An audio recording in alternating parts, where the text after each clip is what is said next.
Radio का सुनहरा दौर, इंटरनेट, मोबाइल फोन और सीलबंद पानी की बोतल। लगभग 20 साल पहले एक ऐसा दौर भी चला था जिसे देखो उसी के हाथ में पानी की बोतल। कुछ साल पहले एक बेड़चाल चली थी, बंद बोतल का पानी ही सर्वोत्तम है, खुला पानी नहीं। वो विदेशी कंपनियों का एक फंडा था। फिर जब स्वदेशियों ने पर्दाफाश किया कि सीलबंद पानी की मयाद बढ़ाने के लिए उसमें जहर रूपी रसायन मिलाया जाता था, तो उन्हीं लोगों के हाथ से जिसे वे हर समय हाथ में कस के पकड़े रखते थे, ऐसे उड़ी थी कि जैसे गधे के सर से सींग। और पिछले लगभग 10 सालों से उभर कर सामने आया एक भयंकर दौर वो दौर है जो अपनी विनाश लीला से हमारी सभ्यता और हमारे संस्कार सब तबाह करने पर तुला हुआ है। आज हर व्यक्ति के हाथ में इंटरनेट फोन है। यह आविष्कार दुनिया के अब तक के सभी आविष्कारों में सबसे ज़्यादा अचंभित करने वाला है। यह आविष्कार मानव को और अधिक सभ्य बनाने के लिए किया गया था, परंतु बुरी सोच रखने वालों ने इसे बुराई के रास्ते पर चलने का एक साधन बना लिया है। यहाँ पर हमारा विषय है फिल्मी गीत संगीत। हम सब अच्छे फिल्मी गीत संगीत और बुरे फिल्मी गीत संगीत पर ही चर्चा करेंगे। अच्छा संगीत स्वयं ही भजन है, सत्संग है, कव्वाली है, इबादत है, ज्ञान है, शिक्षा है। और बुरा संगीत खुद ही विनाश है, बर्बादी है। और मेरा यह डंके की चोट पर कहना है कि 1988 तक सभी गायककारों द्वारा गाए गए तमाम गीत अच्छा और सच्चा संगीत है। और बुरे संगीत की मैं अपने मुंह से क्या बात करूं। सन 1988 से बाद फिल्मी या गैर फिल्मी दुनिया में आने वाले दुनिया के तमाम गायककारों के तमाम गीत एक अभिशाप है, भयंकर विनाश है।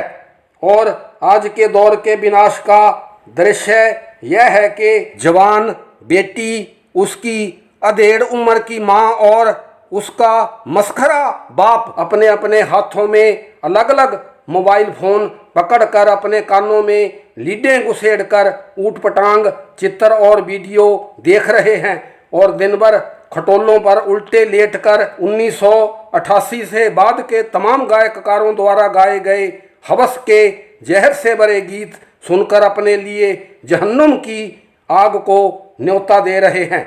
ये तो है नरक के उस दौर की चर्चा। और एक ऐसा भी सुनहरा दौर था रेडियो का दौर।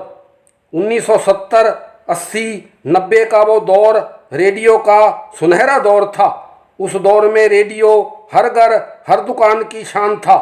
मोबाइल फोन पकड़कर मटकना, पानी की बोतल हाथों में लेकर अपनी दिवालियेपन में ढकी अमीरी का डकोसला दिखाना, यह एक वाहियात है, बकवास है। लेकिन दुकान और घर में रेडियो का चलना एक शाही शान है। लेकिन अब तो उस शाही शान का सिर्फ नाम है। उस सुनहरे दौर के अब कहाँ कहीं कोई नामो निशान है। अब तो वे ज़्यादा ही बाकी हैं। आज तो हम कान में लीड घुसेड़कर बेहुदा और बेशर्मी भरे गीत सुनते हैं, खुद को छुपाते हैं, दूसरों को नहीं सुनाते हैं। दूसरों को इसलिए नहीं कि हम अपना जन्म सफल कर रहे हैं, कहीं दूसरा भी महात्मा ना बन जाए, बल्कि इसलिए कान में लीड घुसेड़कर गाने सुनते हैं कि कहीं दुनिया को हमारी असलियत का पता ना चल जाए। लेकिन तेरी बेशर्मी दुनिया से छिपी नहीं है। अरे मूर्ख, जब तक तेरे पास सामने वाले को सुनाने के लिए कुछ है ही नहीं, तभी तो तू आवाज़ को छुपाकर सुन रहा है। तू क्या समझता है एक तू ही ज्ञानी है, तू ही चालाक है, सामने वाला सब जानता है। तू धरती पर एक बहुत बड़ा श्राप है। और अगर तू धड़ल्ले से खुली आवाज़ में 1990 तक के दौर के गीत सुने तो तेरे लिए जन्नत का रास्ता एकदम साफ है। और रही रेडियो की बात, हर दुकान पर सुबह से शाम, शाम से रात तक ऊंची आवाज में रेडियो चलते थे। 1990 तक के दौर के गीत सुनते थे।